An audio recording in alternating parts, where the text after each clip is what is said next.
All right, let's jump right in. We're going to take a look at the year 2025 in artificial intelligence. This isn't some far-off future anymore. It's the year AI stops being just a headline and becomes this massive shockwave hitting, well, pretty much everything. It's a year of unbelievable breakthroughs, but also some really deep anxieties and a worldwide scramble to figure out who's in control. So, let's explore what that chaotic, transformative year really looked like. I want to start with just one number, 74%. What is that? Well, that's the rate that a new AI model late in 2025 could either beat or match a human expert at their own job. And we're talking about complex, valuable jobs. See, this isn't just about AI getting a little bit better. It's a massive shift in what expert even means. But, for every one of these incredible wins in technology, there's a cost. And as AI's power just exploded, so did the backlash. The very infrastructure that was fueling this boom, these huge data centers, they started to really strain our power grids, our water supplies, and frankly, our patience. This quote really captures that growing tension. And that brings us to the big question we're trying to unpack here. In 2025, you just couldn't deny AI's power anymore. But what was it really? A force for amazing progress? Or was it a catalyst for some truly unprecedented disruption? Let's dig into it. Okay, first up, the sheer speed of innovation. Seriously, 2025 wasn't just a small step forward. It was a complete vertical leap in what these AI systems could actually do. The year was just this relentless drumbeat of new models, one after another. In February, you've got Anthropic's Claude 4, which could work on its own for hours at a time. By May, Google's VO3 is out, creating video that's just jaw-droppingly realistic. And then, of course, here comes OpenAI.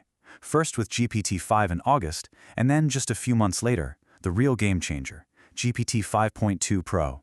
The pace was absolutely staggering.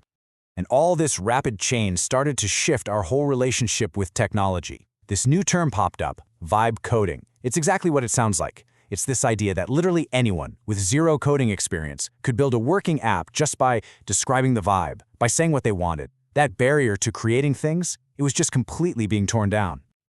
So here's the most important part of this whole leap. The paradigm completely shifted. AI went from being a tool that just answered your prompts to being a collaborator that could manage an entire project.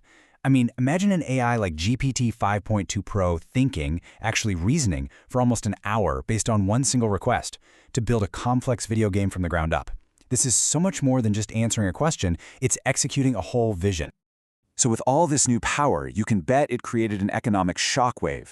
It delivered this incredible, unprecedented value, but also some seriously radical disruption. And we are back to that 74% number. It actually comes from this benchmark called GDP-Eval, which is designed to measure how well AI performs on real-world tasks that have real economic value. And in this test, they had industry experts, people with over a decade of experience, blindly judge work from both humans and AI. And 74% of the time, GPT 5.2 Pro's work was seen as just as good as or even better than the human experts. Now, get this. At the exact same time that the capabilities are just exploding, the cost to use these incredible models is in total freefall. In just a single year, OpenAI made its models 100 times cheaper. 100 times! And you saw similar massive price drops from Google and Anthropic too. Suddenly, the most powerful tools ever created were becoming unbelievably cheap. And when you put those two things together, superhuman ability and rock-bottom cost, well, that's a recipe for massive, massive economic disruption. It started to fundamentally change the shape of entire industries and all the jobs inside of them. I mean, just look at the search market. For the first time in basically a generation, Google's total dominance was being seriously challenged. Its share of the US search ad money was projected to actually dip below 50%, all because of these new, super powerful AI-native search engines. A titan of the industry was finally starting to wobble. But of course, this kind of rapid, disruptive change, it doesn't just happen in a vacuum. The incredible acceleration of AI was met with this equally powerful pushback from society, as people started to really see and feel the hidden costs of it all. Now, if you were inside the industry, the vision was incredibly optimistic. You had Anthropic's CEO, Dario Amodei, saying that AI could compress a century of scientific progress into just the next decade. The potential upside for humanity felt almost limitless. But the public, they weren't so sure. As AI's power grew, public trust absolutely cratered. A Gallup survey showed this stark reality. 3/4 of Americans were just not confident in the very technology that was supposed to be reshaping their world. So, why the backlash? Well, the reasons were very real, very tangible. People were literally seeing their electricity bills soar to power these giant data centers. They were reading about all the water being consumed in places that were already dealing with droughts.